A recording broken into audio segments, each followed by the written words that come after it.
Somewhere around your 60th birthday, your body quietly rewrites the rules. Not dramatically, not all at once. But the biology underneath, the way your muscles respond to protein, the way your blood sugar handles a large meal, the way your heart reacts to long fasting windows, it all shifts.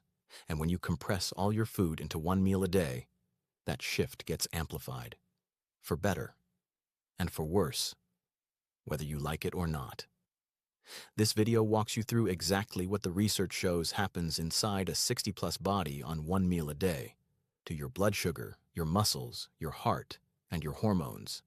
Not diet hype, not influencer claims. Actual studies.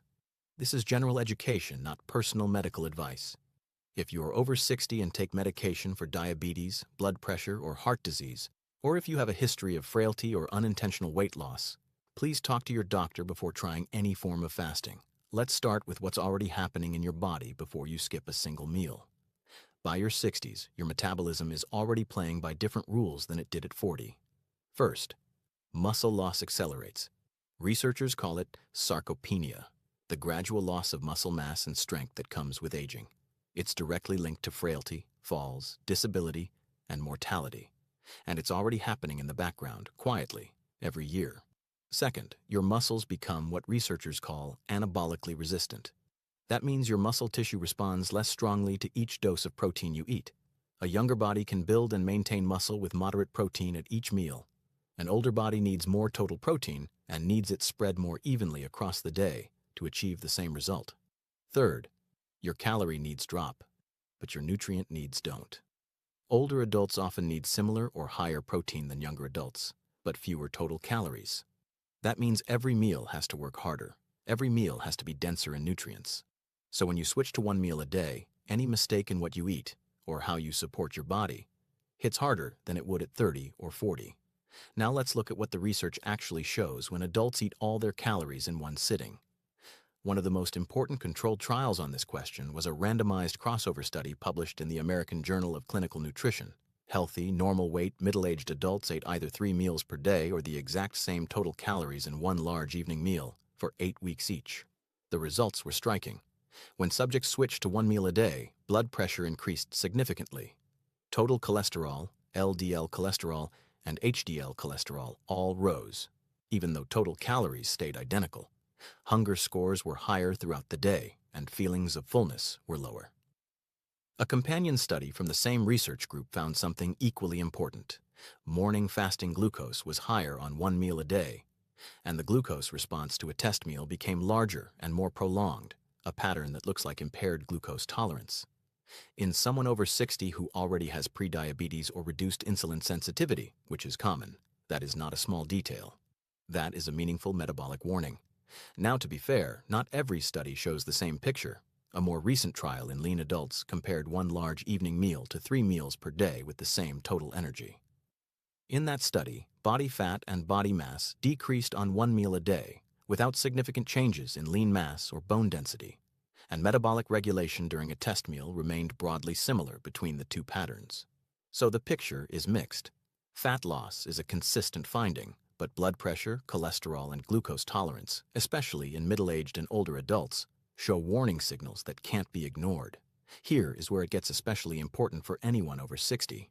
Most of the research on extreme one-meal patterns was done in younger, healthy, normal-weight adults.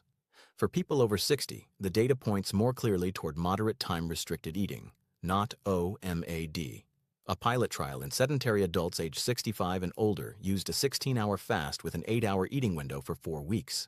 Participants lost weight and waist circumference. Some showed clinically meaningful improvements in walking speed and quality of life. No serious adverse events were reported. A 6-week intermittent fasting program in women over 60 reduced fat mass without lowering skeletal muscle mass. Both of these used eating windows long enough to allow multiple protein-rich meals. That distinction matters enormously for muscle. Let's talk about muscle, because this is where one meal a day becomes genuinely risky for older adults. A major commentary published in Frontiers in Nutrition by researchers at the University of Toronto laid this out clearly. Muscle protein synthesis, the process that builds and maintains muscle, spikes after a protein-rich meal. But it returns to baseline within a few hours, even if amino acids are still circulating in your blood. Researchers call this the muscle full effect. What that means in practice: eating 100 grams of protein in one sitting does not give you the same muscle-building signal as eating 30 to 40 grams across 3 or 4 meals. The excess protein gets oxidized, burned as fuel, instead of being used to build or repair muscle tissue. And during the remaining 22 to 23 hours of fasting, muscle protein breakdown exceeds muscle protein synthesis. The longer the fast, the more time your body spends in a net catabolic state, breaking down more muscle than it builds. For a 30-year-old with full anabolic sensitivity, this may be manageable. For a 60-plus body that is already anabolically resistant, it tips the balance in the wrong direction. What about the benefits you often hear about: growth hormone, autophagy, the so-called longevity switch? Here is what human data actually show. Growth hormone does increase during extended fasting. Classic studies confirmed that multi-day fasting raises growth hormone levels several-fold. This helps mobilize fat and protect blood glucose during prolonged food restriction. But higher growth hormone does not automatically mean more muscle growth, especially when calories and protein are low. Autophagy, the cellular recycling process, is real and important. But in humans, the clearest evidence for meaningful autophagic activation comes from multi-day, carefully designed fasting protocols, not casual daily one-meal patterns. Shorter daily fasts likely nudge these pathways, but the precise timing and magnitude in older adults are still being studied. The honest summary: longer fasting windows can engage repair pathways, but the best documented benefits require protocols that most people are not actually following. So what does the evidence actually support for people over 60 who want the benefits of meal timing without the risks? The research points consistently toward moderate time-restricted eating, not one meal a day. An 8 to 10 hour eating window appears to be a practical sweet spot, long enough to allow 2 or 3 protein-rich meals to protect muscle and bone, short enough to provide metabolic benefits, improved insulin sensitivity, modest fat loss, reduced oxidative stress. A 2025 systematic review and meta-analysis of randomized controlled trials found that time-restricted eating with 6 to 10 hour windows without calorie restriction significantly reduced systolic blood pressure, diastolic blood pressure, fasting blood glucose, fasting insulin, and insulin resistance compared to unrestricted eating. That is a meaningful result, and it was achieved without compressing everything into a single meal. So here's the honest, evidence-based picture for a 60-plus body. 1 meal a day can reduce fat mass. That part is consistent across studies. But it also raises blood pressure and cholesterol in some protocols. It impairs morning glucose tolerance in ways that matter more as you age. It creates long catabolic windows that accelerate muscle loss in a body that is already fighting sarcopenia.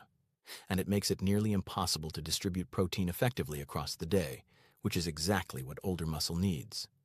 The goal after 60 is not to eat as infrequently as possible. The goal is to eat in a way that protects muscle, supports metabolic health, and is sustainable for years, not weeks. If you are curious about meal timing, start with a consistent 10 to 12 hour eating window. Prioritize protein at every meal, at least 1.0 to 1.2 grams per kilogram of body weight per day. Add resistance training several days per week, and if you want to tighten the window further, work with a doctor or dietitian who understands the specific needs of an aging body. Because once you hit 60, eating once a day doesn't just affect your weight, it amplifies everything your metabolism is already doing, and your body will respond, whether you plan for it or not.